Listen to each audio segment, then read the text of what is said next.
من الشيطان الرجيم بسم الله الرحمن الرحيم لا تجعل مع الله إلها آخر فتقعد مذموما مخذولا وقضى ربك ألا تعبدوا إلا إياه وبالوالدين إحسانا إما يبلغن عندك الكبر أحدهما أو كلاهما فلا تقل لهما أف ولا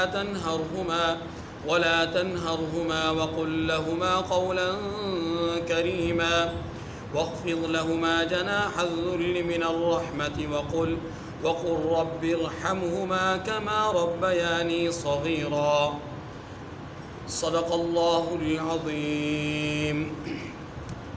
سورہ بنی اسرائیل کی 3 آیات، آیت نمبر 22 سے آیت نمبر 24 تک آپ کے سامنے تلاوت ہوئی۔ ان آیات کریمہ میں اللہ پاک نے 2 باتیں ارشاد فرمائی ہیں۔ تردید شرک کے ساتھ رب کی عبادت کا ذکر کیا ہے، اور دوسری بات والدین کے ساتھ حسن سلوک کا حکم دیا ہے۔ شرک کی تردید اور رب کی عبادت قرآن مجید کا اہم ترین موضوع ہے۔ کلمہ توحید لا الہ الا اللہ، یہاں پر بھی پہلے رد شرک ہے، پھر اقرار توحید ہے۔ پہلے شرک کی مذمت ہے، پھر رب کی توحید کی بات ہے۔ قرآن مجید نے بھی جہاں کہیں اللہ رب العزت کی عظمت شان کو بیان کیا ہے، کبریائی کو بیان کیا ہے، توحید کو بیان کیا ہے، وہی زیادہ مواقع پر توحید کے بیان کے ساتھ ساتھ شرک کی تردید کو ضرور رکھا ہے، کیونکہ بغیر تردید شرک کے، شرک کو رد کیے بغیر اللہ کی وحدانیت کا اقرار نہیں کیا جا سکتا۔ اگر ایسا ہوتا تو کلمہ توحید میں پہلے اقرار توحید ہوتا، پھر رد شرک ہوتا، لیکن وہاں پہلے رد شرک ہے، پھر اقرار توحید ہے۔ قرآن مجید نے رب کی عبادت پر بہت زور دیا ہے، اور اس لیے زور دیا ہے کہ معبود وہی ہے، اس کے سوا کوئی معبود نہیں ہے۔ تو بندے کی یا انسان کی، جنات کی تخلیق کا جو مقصد ہے، وہ قرآن پاک نے اپنے رب کی عبادت کو بیان کیا ہے کہ وَمَا خَلَقْتُ الْجِنَّ وَالْإِنسَ إِلَّا لِيَعْبُدُونَ۔ گویا رب کی عبادت ہی تخلیق انسان و جن کا مقصد ہے، لہذا اس کے بغیر تو چارہ کار نہیں ہے۔ اب آئیے دوسرے عنوان کی طرف۔ تو دوسرا عنوان یہاں پر ہے والدین کے ساتھ حسن سلوک۔ والدین جس طرح رب انسان کے وجود کے لیے عامر ہے، بالکل اسی طرح اگر والدین کو دیکھا جائے تو یہ انسان کے وجود ظاہر کے لیے سبب ہے۔ اللہ حکم دینے والا ہے، اور والدین اس کے وجود ظاہر کا کیا ہے؟ سبب ہے۔ اللہ نے اپنی عبادت کے بعد مخلوق کا جو حق بیان کیا ہے، اس میں مخلوقات کے حقوق میں سے پہلا حق والدین کے ساتھ حسن سلوک اور ان کی اطاعت شعاری کا حکم دیا ہے۔ قرآن مجید نے 5 موقعوں پر اللہ کی اطاعت کے بعد، اللہ کی عبادت کے بعد، اللہ کے حکم کی بجا آوری کے بعد جو سر فہرست بات کی ہے، وہ والدین کے ساتھ حسن سلوک کی بات کی ہے۔ 2 پیغمبر سورہ مریم میں ان کا ذکر ہے، آئے گا انشاءاللہ۔ ایک پیغمبر حضرت یحییٰ علیہ السلام، رب ذوالجلال نے ان کے اوصاف حمیدہ کو بیان کیا، ان کا تذکرہ کیا، اس میں والدین کے ساتھ حسن سلوک کو خصوصیت کے ساتھ بیان کیا۔ وَبَرًّا بِوَالِدَيْهِ۔ دوسرے پیغمبر حضرت عیسیٰ علیہ السلام، ان کا ذکر بھی سورہ مریم میں، یہاں ان کا تذکرہ کرتے ہوئے بھی رب ذوالجلال نے ان کی طرف سے ان کا اپنی والدہ کے ساتھ حسن سلوک کا معاملہ خصوصیت کے ساتھ بیان کیا۔ وَبَرًّا بِوَالِدَتِي، یہ قرآن پاک نے بیان کیا ہے۔ قرآن مجید نے انبیاء علیہ السلام کی جماعت میں سے خاص طور پر انبیاء علیہ السلام کے گروہ میں سے انبیاء بنی اسرائیل کا ذکر قرآن پاک میں کیا ہے، اور بنی اسرائیل کے ساتھ کیے ہوئے اپنے عہد و پیمان کو مختلف مقامات پر بیان کیا۔ سورہ بقرہ میں ایک جو جگہ پر دوسرے پارے کے نصف میں پہلے پارے کے نصف میں اللہ تبارک و تعالی بنی اسرائیل کے ساتھ کیے ہوئے ایک عہد کو ذکر کرتے ہیں۔ وَإِذْ أَخَذْنَا مِيثَاقَ بَنِي إِسْرَائِيلَ لَا تَعْبُدُونَ إِلَّا اللَّهَ وَبِالْوَالِدَيْنِ إِحْسَانًا، ہم نے بنی اسرائیل سے عہد لیا کہ رب کے ساتھ کسی کی عبادت مت کرنا، رب کے ساتھ کسی کو عبادت میں شریک مت کرنا، اور والدین کے ساتھ حسن سلوک کا معاملہ کرنا۔ قرآن مجید میں انفاق فی سبیل اللہ، رائے خدا میں خرچ کرنا، یا اپنے مال کو خرچ کرنے کا طریقہ، اپنے مال کو خرچ کرنے کے مصارف لوگوں نے پوچھے رحمت دو عالم صلی اللہ علیہ وسلم سے کہ ہم اپنا مال کہاں خرچ کریں۔ اللہ رب العزت کے پیغمبر نے خاموشی اختیار کی، خالق کائنات نے اس کا جواب دیا، یسألونک ماذا ينفقون، آپ سے پوچھتے ہیں کیا خرچ کریں، کہاں خرچ کریں۔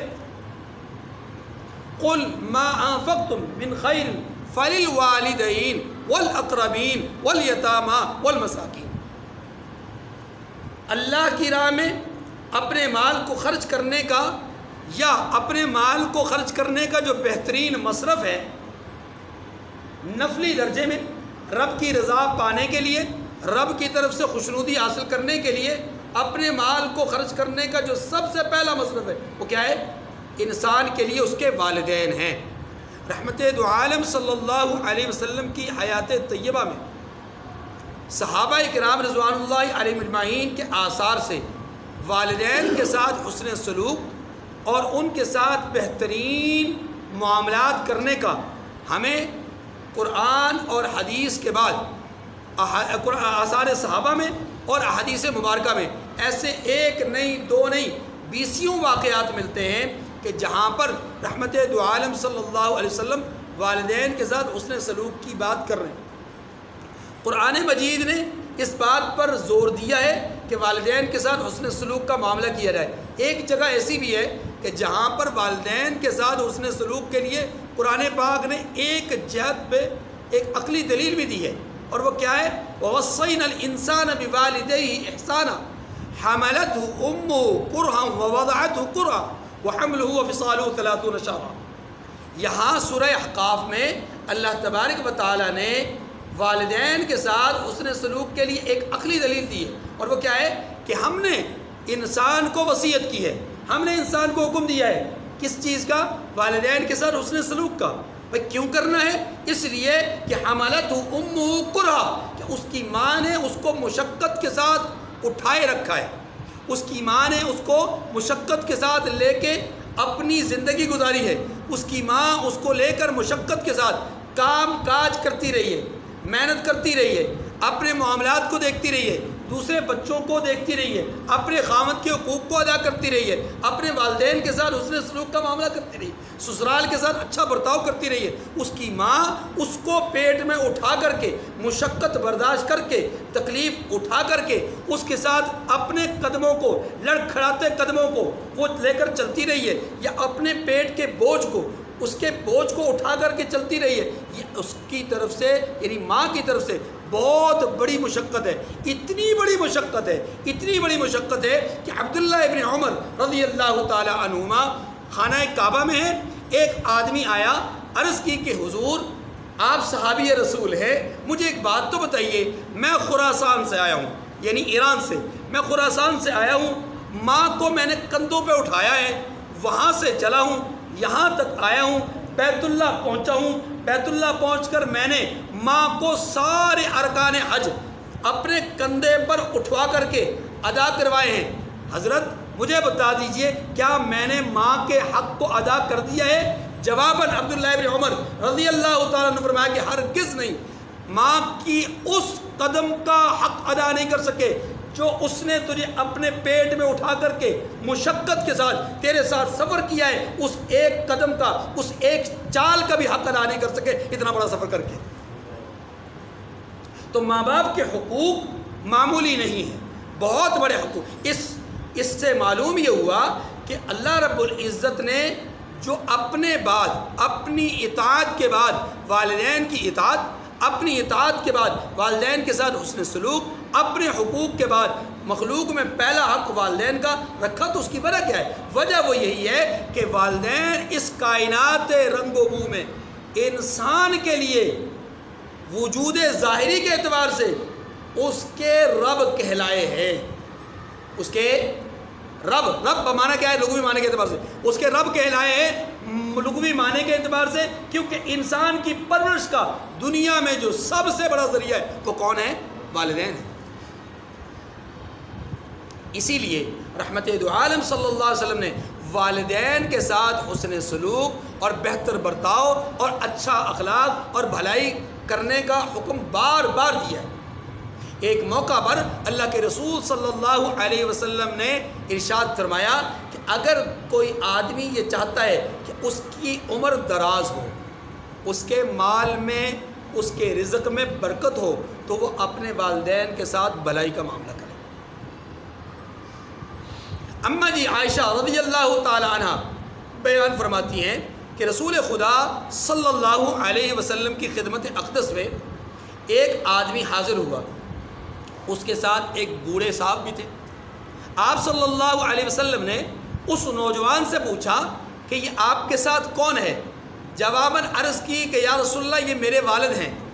اللہ اکبر۔ رسول خدا صلی اللہ علیہ وسلم نے اس شخص کو جو نصیحت فرمائی، پہلی بات فرمائی، آپ نے فرمایا کہ اپنے والد سے آگے مت چلو، لا تمشی امامہ، اپنے باپ سے آگے مت چلنا۔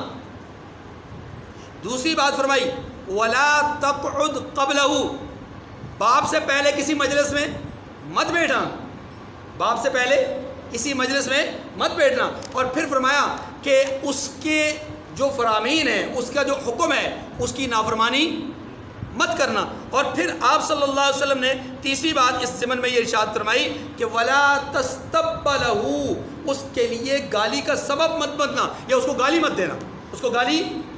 اب یہ تین باتیں، پہلی والی تو بڑی آسانی سے سمجھ میں آ جائے گی۔ چوتھی بات جو ہے وہ اس کو ایک اور حدیث کو بھی ساتھ شامل کر لیں، پھر میں عرض کرتا ہوں۔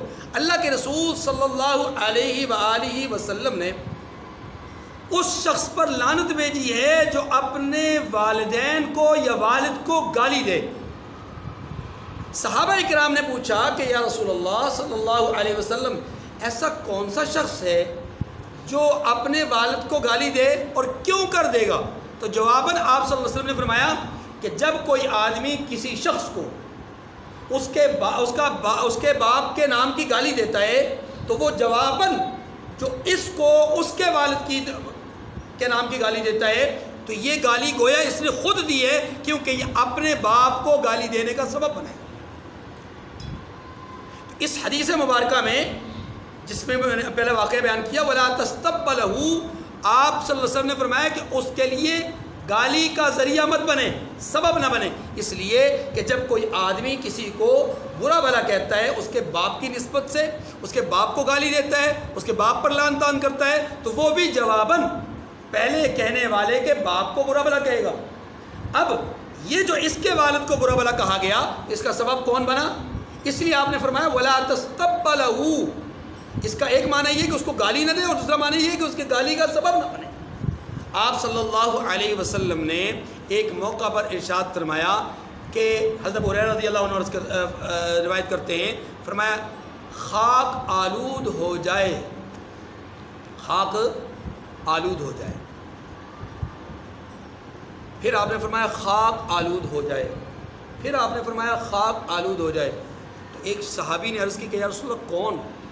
آپ نے فرمایا صلی اللہ علیہ وسلم کہ وہ شخص جس کی زندگی میں اس کے سائے کے طور پر دونوں بزرگ موجود ہوں، یعنی والدین موجود ہوں، یا دونوں میں سے کوئی ایک موجود ہو اور وہ اپنے لیے جنت نہ بنا سکے، جنت میں داخل نہ ہو سکے، فرمایا خاک والا۔ ایک موقع پر رحمت دو عالم صلی اللہ علیہ وسلم نے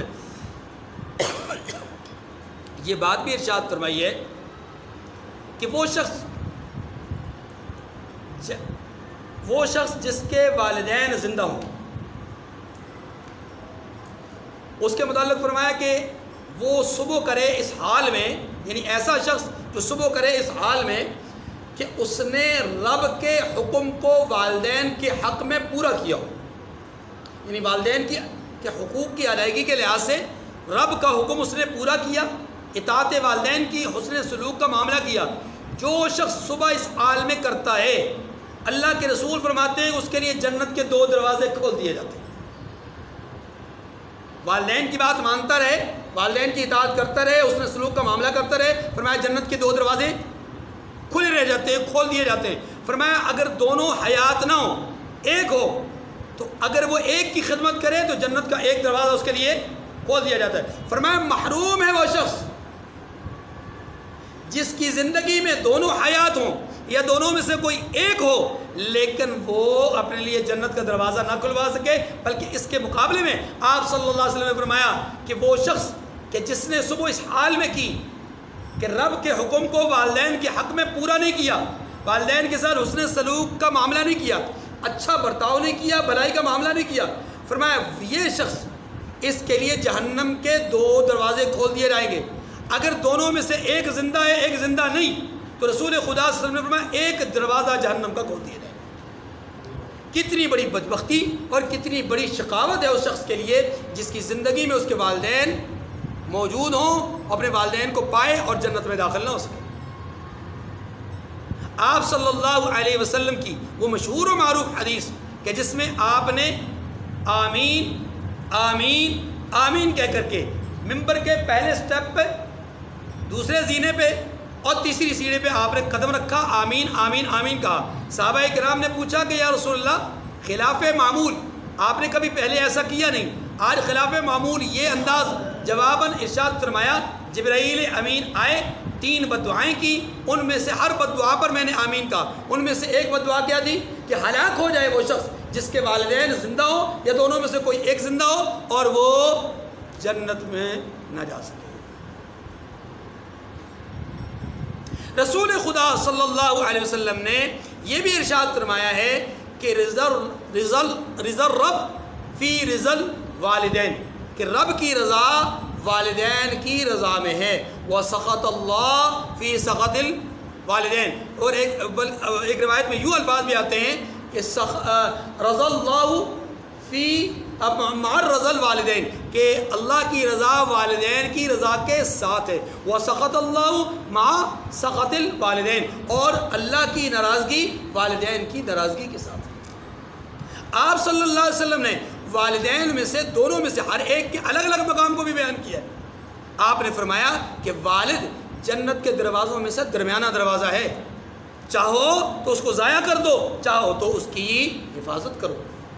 آپ صلی اللہ علیہ وسلم کے پاس ایک صحابی آئے، عرض کی کہ یا رسول اللہ، مجھ پر والدین میں سے دونوں میں سے کس کا زیادہ حق ہے؟ آپ نے فرمایا کہ والدہ کا۔ پھر سوال کیا، یہی جواب آیا والدہ کا، پھر سوال کیا، یہی جواب آیا والدہ کا، پھر چوتھی مرتبہ سوال ہوا تو فرمایا والد کا۔ لیکن یاد رکھیے کہ والد اور والدہ دونوں کا اپنی اپنی جگہ پر ایک مقام اور رتبہ ہے۔ اگر والدہ نے بیٹے کو بیٹی کو اپنے پیٹ میں اٹھا کر کے یہ مشقت برداشت کی ہے، اس کو لے کر کے چلی ہے، اس کو لے کر کے اٹھنا بیٹھنا سونا جاگنا، اس ساری تکلیف کو اس نے برداشت کیا ہے، اس کی پیدائش کے بعد اس کی جسمانی حالت کا خیال رکھنا، یہ والدین نے اپنے لیے ایک اس کو ورد جاں بنا لیا ہے، اور اس کے لیے اس نے اپنی تمام تر راحت کو، اپنے تمام تر آرام کو قربان کیا بچے کی راحت کے لیے، بچے کی سہولت کے لیے، اور بچے کو جو ہے وہ سہولتیں فراہم کرنے کے لیے۔ اس میں کوئی شک نہیں، ماں کا یہ مشقت بھرا انداز، ماں کی یہ تکلیف والا انداز اللہ اور اس کے رسول کو اس قدر پسند آیا کہ اللہ کے رسول صلی اللہ علیہ وسلم نے ارشاد فرما دیا کہ الجنت تحت اقدام الامہات، کہ جنت ماں کے قدموں تلے ہے۔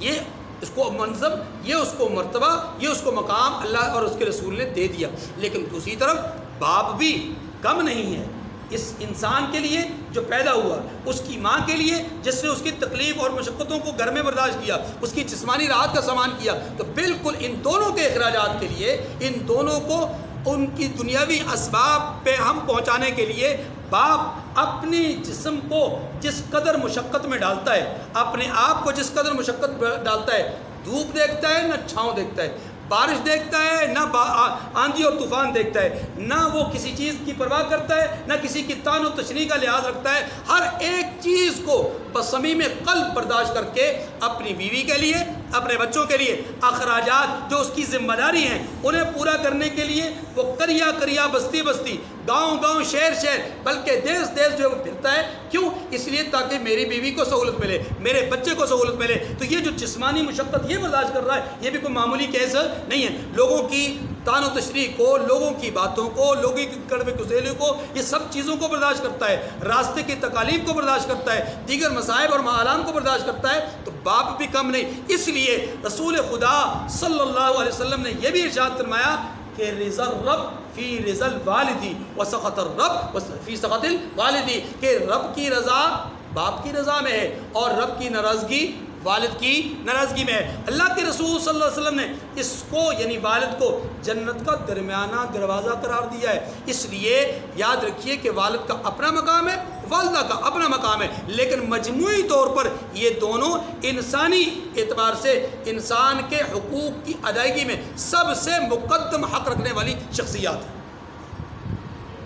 رسول خدا صلی اللہ علیہ وسلم کے پاس ایک صحابی، ان کا نام عبداللہ ابن عمر ہے، عرض کیا کر کے یا رسول اللہ صلی اللہ علیہ وسلم جہاد میں جانا چاہتا ہوں۔ فرمایا رسول اللہ صلی اللہ علیہ وسلم نے آپ کے والدین حیات ہیں؟ عرض کی کہ یا رسول اللہ حیات ہیں۔ فرمایا اچھا یہ بتاؤ کہ جہاد میں جا کر کے نیت اور ارادہ کیا ہے؟ ثواب پانے کی امید ہے، ثواب پانے کی نیت سے جانا چاہتے ہو؟ عرض کی کہ یا رسول اللہ ثواب کی نیت سے جانا چاہتا ہوں۔ فرمایا جاؤ والدین کی خدمت کرو، یہاں ثواب مل جائے۔ آپ اندازہ کیجئے کہ اس زمانے کی بات ہے جہاں جہاد کے لیے اشد ترین ضرورت ہے، ایک ایک فرد جہاد کے لیے انتہائی زیادہ اہم ذریعہ اور مؤثر کردار ادا کر سکتا ہے، لیکن وہاں پر ہی آپ صلی اللہ علیہ وسلم اس شخص کو، اس صحابی کو والدین کی خدمت کے لیے بھیج رہے ہیں۔ تو والدین وہ گھنا سایہ ہے جس کے نیچے انسان راحت کے ساتھ، سکون کے ساتھ، آرام کے ساتھ زندگی گزار رہا ہوتا ہے۔ سفیان ابن عیینہ رحمہ اللہ والدین کی عظمت اور شان کو بڑے عجیب انداز میں بیان کرتے ہیں، کہتے ہیں کہ من صلی صلوات الخمس فقد شکر اللہ، جس نے 5 نمازیں پڑھی اس نے اللہ کا شکر ادا کیا۔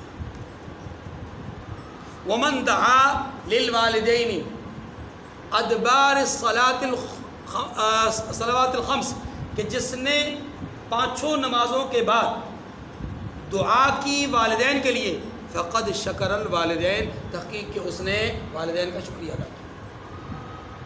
قرآن مجید نے بھی ہمیں یہی تعلیم دی ہے، والدین کے ساتھ اس نے سلوک کرنا اور ان کے لیے دعائیں کرنا۔ رسول خدا صلی اللہ علیہ وسلم نے تو یہاں تک سمجھا دیا ہے کہ نیکیوں میں سے بڑی نیکی یہ ہے کہ کوئی آدمی اپنے والد کے دنیا سے جانے کے بعد اس کے دوست و احباب سے اچھا تعلق اور برتاؤ رکھے، یہ نیکیوں میں سے بڑی نیکی ہے۔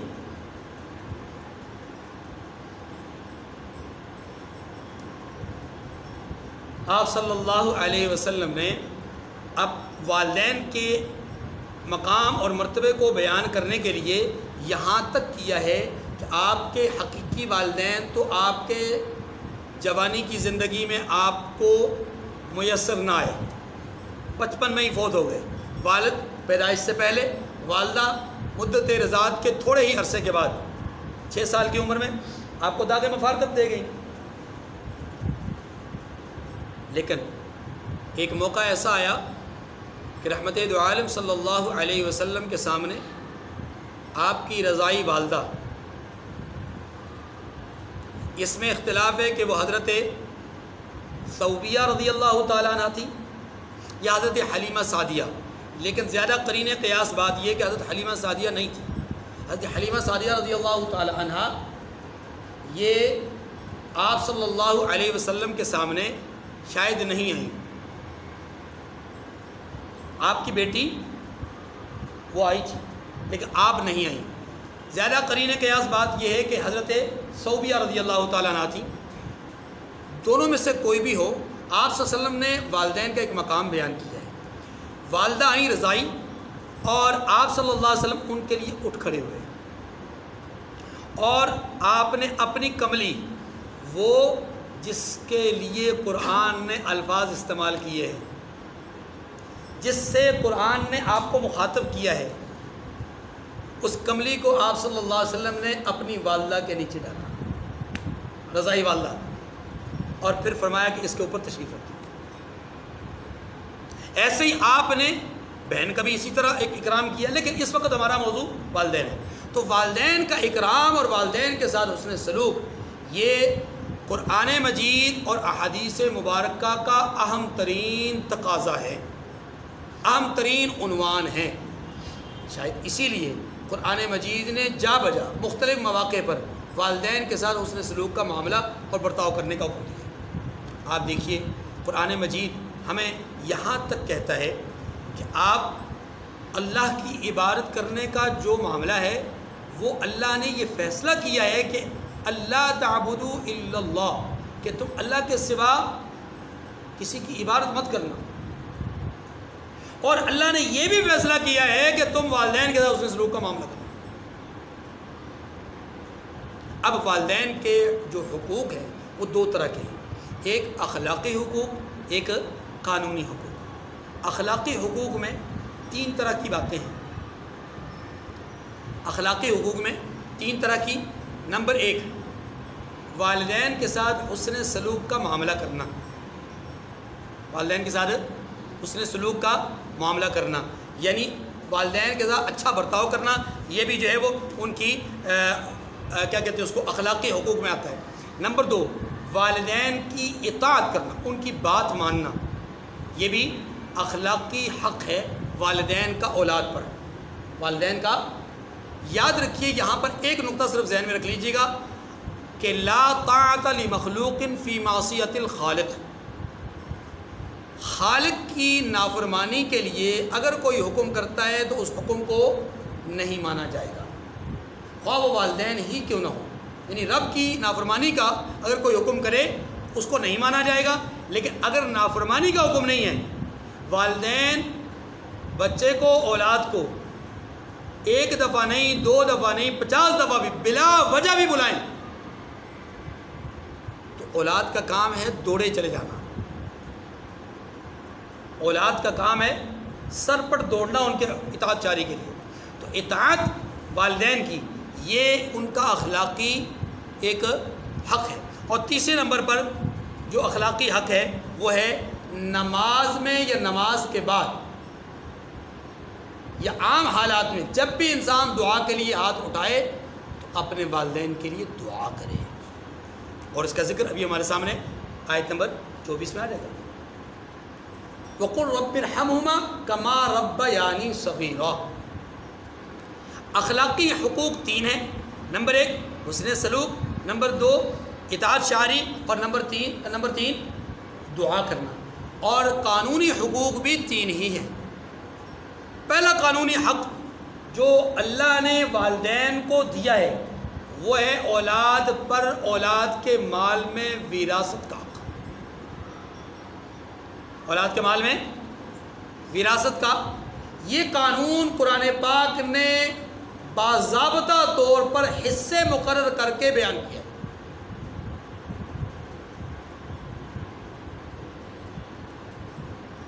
وَلِأَبَوَيْهِ لِكُلِّ وَاحِدٍ مِّنْهُمَا السُّدُسُ، والدین کا چھٹا حصہ، یا اگر مرنے والا جو بیٹا یا بیٹی ہے اس کی اولاد نہیں ہے تو پھر حصے بدل جائیں گے، لیکن عام حالات میں ماں باپ کے حقوق میں سے ایک حق یہ سمجھیے کہ اس کے لیے وراثت کا حق یہ شریعت مطہرہ نے مقرر کیا ہے۔ دوسرا حق والدین کا ان کی زندگی میں، یعنی اولاد اور ماں باپ کی زندگی میں ان کے لیے نان نفقے کا انتظام کرنا، جیسا کہ ابھی میں نے عرض کیا کہ ایک آیت کریمہ ہے سورہ بقرہ کی، یسألونک ماذا ينفقون قل ما انفقتم من خیر فللوالدین۔ یہاں پر پہلا حق کس کا بتایا گیا خرچ میں؟ والدین کا۔ رسول خدا صلی اللہ علیہ وسلم کے پاس ایک شخص آیا، عرض کی کہ حضور میری بیوی ہے، میرے بچے بھی ہیں، میرے والدین بھی ہیں، مجھ پر میرے والدین کے لیے کیا حق ہے؟ آپ صلی اللہ علیہ وسلم نے فرمایا کہ تو اور تیرا مال اپنے والد کا متاع ہے، اپنے والدین کے لیے متاع ہے۔ ایک اور موقع پر آپ صلی اللہ علیہ وسلم نے ایک شخص کو بات سمجھاتے ہوئے، اس کو اہمیت اجاگر کرتے ہوئے، اس کے کیس کے نتیجے میں فیصلہ سناتے ہوئے آپ نے فرمایا انت ومالک لابیک، تو اور تیرا مال تیرے والد کا حق ہے۔ کیا معنی ہوا؟ معنی یہ ہوا کہ اگر کوئی آدمی یہ سمجھتا ہے کہ میرے کمائی میں میری بیوی کا حق ہے، میری کمائی میں میری اولاد کا حق ہے، لیکن والدین کا حق نہیں ہے، تو یہ اس کی خام خیالی ہے، اس کے والدین کا پورا حق ہے۔ اب یہ حقوق دو طرح کے ہیں، خرچ کرنے والے حقوق بھی دو طرح کے، ایک خرچ کرنا واجب ہے، دوسرا خرچ کرنا صرف ثواب ہے، اجر ہے۔ پہلی صورت یہ ہے کہ والدین ضرورت مند ہوں مال کے، ان کا کوئی ذریعہ معاش نہ ہو، ان کے پاس کوئی سرمایہ نہ ہو، ان کو جو زندگی گزارنے کے لیے وسائل ہوتے ہیں وہ خود ان کے پاس موجود نہ ہو، تو والدین پر واجب ہے کہ وہ والدین کو دنیاوی زندگی میں وسائل پہنچانے میں ان کو ذریعہ معاش کے طور پر ان کے لیے واجب ہے کہ وہ ان کو ان کے مالی طور پر سپورٹ کرتے رہے، ان کا حق ادا کرتے رہے، یہ واجب ہے۔ دوسری صورت یہ ہے کہ والدین مالی طور پر سٹرانگ ہیں، خود مضبوط ہیں، انہیں اولاد کی پیسے کی رقم کی ضرورت نہیں ہے، ایسی صورت میں والدین کی خدمت کرنا نان نفقے کے اعتبار سے، خرچ کرنے کے اعتبار سے یہ ایک نفلی اور مستحب عمل ہے، اس کو کرنے میں اجر اور ثواب ہے۔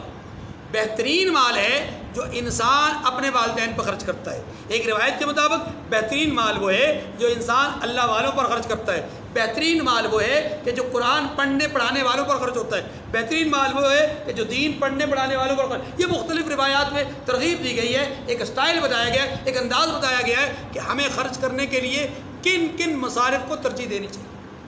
یہ وہ خرچ ہے جو مستحب ہے، جہاں واجبات کا معاملہ ہے وہ الگ ہے، ٹھیک ہے جی۔ اسی طریقے سے یاد رکھیے والدین کا قانونی طور پر اولاد پر جو تیسرا حق ہے وہ ہے والدین کی نافرمانی اولاد کے لیے حرام کا درجہ قرار دی گئی۔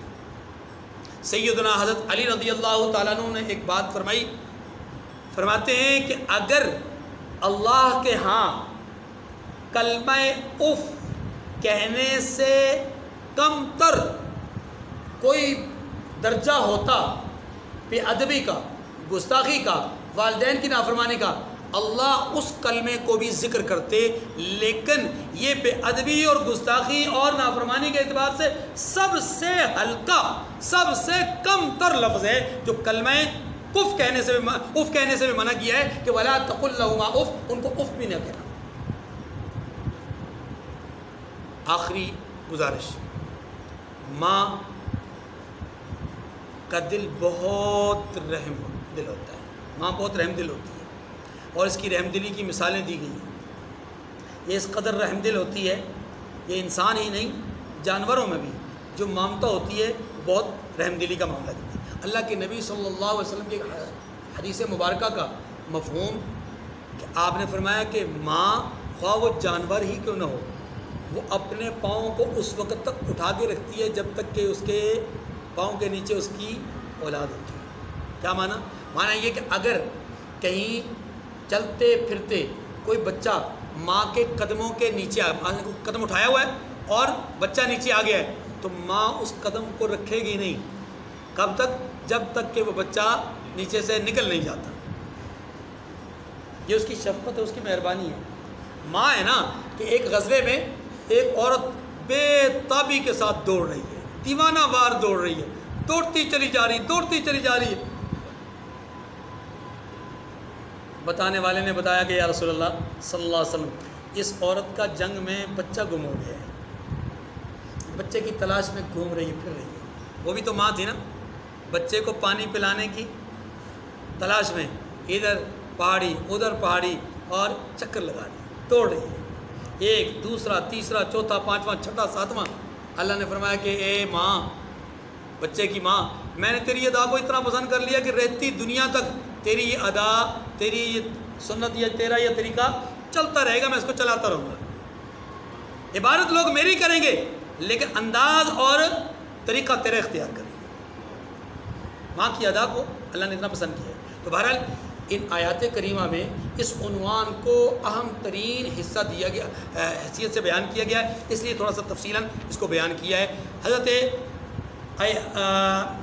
ایاس بن معاویہ رحمہ اللہ ایک تابعی ہے، کہتے ہیں ان کی والدہ کا انتقال ہو گیا، تو انتقال والدہ کے بعد، ماں کے انتقال کے بعد رونے لگ گئے، کافی روتے رہے۔ کسی نے پوچھا حضرت آپ اس قدر کیوں رو رہے ہیں؟ تو آپ نے ارشاد فرمایا کہ میرے لیے جنت کے 2 دروازے کھلے ہوئے تھے، میرے لیے جنت کے 2 دروازے کھلے ہوئے تھے اور میں جنت میں ان 2 دروازوں کے ذریعے سے داخل ہونے کی کوشش کر رہا تھا۔ اب ایک دروازہ بند ہو گیا، ایک دروازہ رو رہا ہو، کہیں ایسا نہ ہو کہ جنت کا دوسرا دروازہ یہیں سے بند ہو جائے، پھر میرے جنت میں جانے کا ذریعہ سبب کیا ہوگا؟ یہ سمجھانے کا ایک انداز ہے، بتانے کا ایک انداز ہے۔ تو بہرحال والدین جو ہے وہ انسان کے لیے بہت بڑا درجہ، حیثیت اور مقام رکھتے ہیں۔ فرمایا وَلَا لَا تَجْعَلْ مَعَ اللَّهِ إِلَٰهًا آخَرَ فَتَقْعُدَ مَذْمُومًا مَخْذُولًا، اللہ کے ساتھ کوئی اور معبود نہ بنانا کہ ملامتیں سن کر اور بے کس ہو کر بیٹھے رہ جاؤ۔ کیا معنی یہ ہے کہ جب آپ اللہ کے ساتھ کسی اور کو معبود ٹھہراؤ گے تو پھر تمہارا کوئی ایک ٹھکانہ تو ہوگا نہیں، کبھی اس در تو کبھی اس در، کبھی اس جہاں تو کبھی اس جہاں، کبھی ان کے چکر میں تو کبھی ان کے چکر میں، مایوسیاں اور جو زندگی کے اندر کمزوریاں، یہ ساری چیزیں آتی رہیں گی اور یوں تم تباہ و برباد ہوتے رہو گے۔ اس لیے فرمایا گیا کہ اللہ کے ساتھ کسی غیر کو شریک مت ٹھہراؤ۔ ایک رب کے در پہ جھکنا سیکھو تو تمہیں اللہ در در کی ٹھوکروں سے بچا لے گا۔ اگر اس کے ایک در کو چھوڑ دو گے تو پھر تم در در کی ٹھوکریں کھاؤ گے۔ یہی بات یہاں سمجھائی گئی ہے۔ وَقَضَىٰ رَبُّكَ أَلَّا تَعْبُدُوا إِلَّا إِيَّاهُ وَبِالْوَالِدَيْنِ إِحْسَانًا۔ رد شرک کے بعد اب اگلی بات فرمائی، اور تمہارے پروردگار نے ارشاد فرمایا ہے کہ اس کے سوا کسی کی عبادت نہ کرنا، وَبِالْوَالِدَيْنِ إِحْسَانًا، اور ماں باپ کے ساتھ بھلائی کرتے رہنا۔ ماں باپ کے ساتھ بھلائی کیا ہے؟ یاد رکھیے، ان کی دنیاوی ضرورتوں کو، جائز تمناؤں کو پورا کرنا، ان کے احکامات کی اور ایسے احکامات جو اللہ کی نافرمانی پر مشتمل نہ ہوں، ان احکامات کی فرمانبرداری کرنا، اللہ کے بتائے ہوئے طریقے، رسول صلی اللہ علیہ وسلم کے طرز عمل اور طرز زندگی کے مطابق ان کو، ان کے ساتھ معاملات اور برتاؤ کرنا، یہ کیا ہے؟ حسن سلوک ہے۔ اما یبلغن عندک الکبر احدهما او کلاہما فلا تقل لهما اف ولا تنهرهما وقل لهما قولا کریما۔ فرمایا اگر ان میں سے ایک یا دونوں تمہارے سامنے بڑھاپے کو پہنچ جائیں تو ان کو اف تک نہ کہنا۔ دیکھیے یہ بات کیوں کہی ہے، بڑھاپے والی بات کیوں کہی، یہ جوانی والی بات کیوں نہیں کہی؟ جوانی میں عام طور پہ اولاد ماں باپ سے ڈرتی ہے۔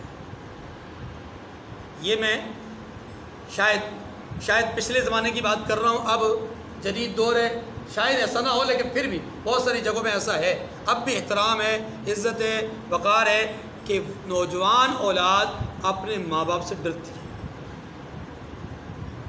لیکن جب ماں باپ بڑھاپے کی عمر کو پہنچ جاتے ہیں تو عمومی طور پر اولاد جوانی کی اس عمر کو پہنچتے ہیں کہ جہاں پر وہ خود صاحب اولاد ہو جاتے ہیں، جہاں پر خود ان کے ساتھ ارد گرد لوگوں کے تعلقات اور رشتہ داریاں ان کی ذات کے اعتبار سے بڑھ جاتی ہیں، یوں وہ اپنی حیثیت میں ایک منفرد مقام کی پوزیشن میں چلے جاتے ہیں۔ اس لیے بسا اوقات وہ والدین کی بات کو اس درجے کی اہمیت نہیں دیتے جس درجے کے وہ والدین کے زیر سایہ رہ کر کے دیا کرتے تھے۔